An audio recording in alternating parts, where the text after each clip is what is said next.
কালীগঞ্জের মানুষের কোনটা করলে ভালো হবে।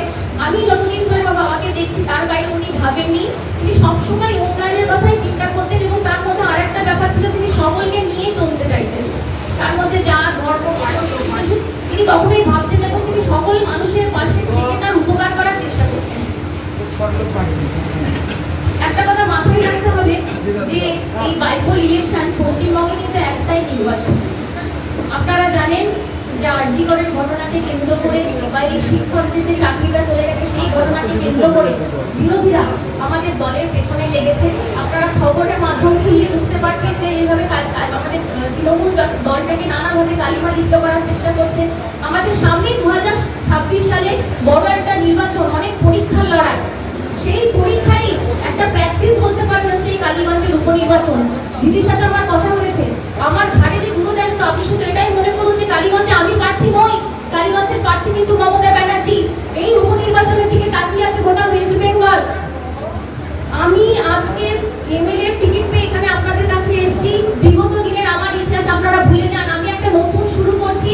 আমার হাত বাড়িয়ে আপনাদের দিকে এগিয়ে দিচ্ছি। আমি যখন জেলা পরিষদের মেম্বার ছিলাম তখন আমি একটা চাকরির সাথে যুক্ত ছিলাম। সেইভাবে যদিও সময় নাও দিয়ে থাকি, কিন্তু আমি এখন সেই চাকরি ছেড়ে বেরিয়ে আসছি এবং আমার 100% টাইম আমি এবার কালীগঞ্জে দিতে পারবো। পুরোপুরি আপনাদের সাথে মাটিতে থেকে কাজ করতে চাই,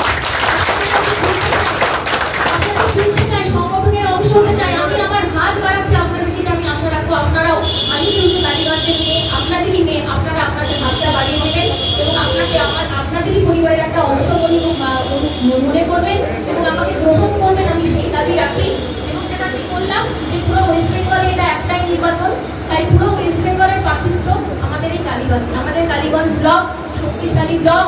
আপনারা যারা সংগঠনে আছেন আমি দেখেছি আপনারা সমস্ত ভোটে কিরকম অবিরাম পরিশ্রম করেন এবং দলকে শক্তিশালী করেন। আপনারা যারা কর্মী, যারা আপনারা এখন ক্ষমতায় আছেন তারা কিভাবে দলের পেছনে পরিশ্রম করেন। কিন্তু এই আজকের এই উপনির্বাচনের ফলাফলটা গোটা পশ্চিমবঙ্গের কাছে একটা সবাই চোখ থেকে দাঁড়িয়ে আছে। তাই আমাদের চেষ্টা করতে হবে যাতে মার্জিনটা বড় হয় এবং একটা বার্তা দেওয়ার যে হ্যাঁ, যতই বিরোধীরা কালিমালিপ্ত করার চেষ্টা করুক, মানুষ কিন্তু দিদির পাশে আছে এবং আগামী দিনে সেটা আমাদের 2026 সালে তৃণমূল কংগ্রেসের হাতে শক্তিশালী হবে। উপনির্বাচনে কেউ হালকাভাবে নেবে না, আমি অনুরোধ করবো। আমিও থাকবো আপনাদের পাশে। আমি চেষ্টা করবো প্রত্যেকটা অঞ্চলে প্রত্যেকটা বুথে যাওয়ার। সময় খুব কম, 13টা কি 15টা টাইম পাবো। আমি যখন জেপি মেম্বার হচ্ছিলাম তখন আমি ডোর টু ডোর কভার করেছিলাম। আমি ডোর টু ডোর কভার না করতেও পারলে আমি আমার যমুনাকে রিঙ্কু ভাইকে অনুরোধ করবো যেন বুথ ওয়াইজ আমার একটা শিডিউল তৈরি করে দেয়। আমি মানুষের কাছে যেতে চাই, আমার হাত জোর করে আমি তাদেরকে অনুরোধ করতে চাই আমার একটা সুযোগ করে দেয় তাদের পাশে থেকে কাজ করার।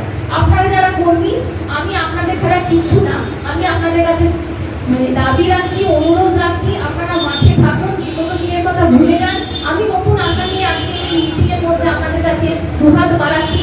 আপনারা ভোটটা করুন, আপনাদের যা ফলাফল হবে ফলাফলের পর আপনারা দেখতেই পারবেন কোন অঞ্চলে ভোট ভালো হয়েছে, কোন অঞ্চলে ভোট খারাপ হয়েছে। তাই স্ক্রুটিনির চোখ থাকবে যে কোথায় খারাপ হয়েছে, কেন খারাপ হয়েছে। আপনাদের জোরহাত করে অনুরোধ, সবাই মিলে আমরা ভোটটা করি, একটা পরিবার হয়ে ভোট করি। আমি প্রার্থী, আমার বড় দায়। আমাকে এখন সিপিএম এর ঘরে যেতে হবে ভোট চাইতে, বিজেপির ঘরে যেতে হবে ভোট চাইতে। কোনো কারণে আপনারা সবাই মাথার ঠান্ডা হয়ে ভোটটা করুন, এটাই আমার অনুরোধ। জোরহাত করে যাতে আমাদের মার্জিনটা বড় হয়। আমি আমার জন্য ভোট চাইছি না, আমি সেই দিদির জন্য ভোট চাইছি যার পেছনে বিরোধীরা দুহাত তুলে লেগে আছে। আপনাদের কাছে অনুরোধ, সবাই মিলে বাড়ি বাড়ি গিয়ে ভোটের ক্যাম্পেইনটা করুন।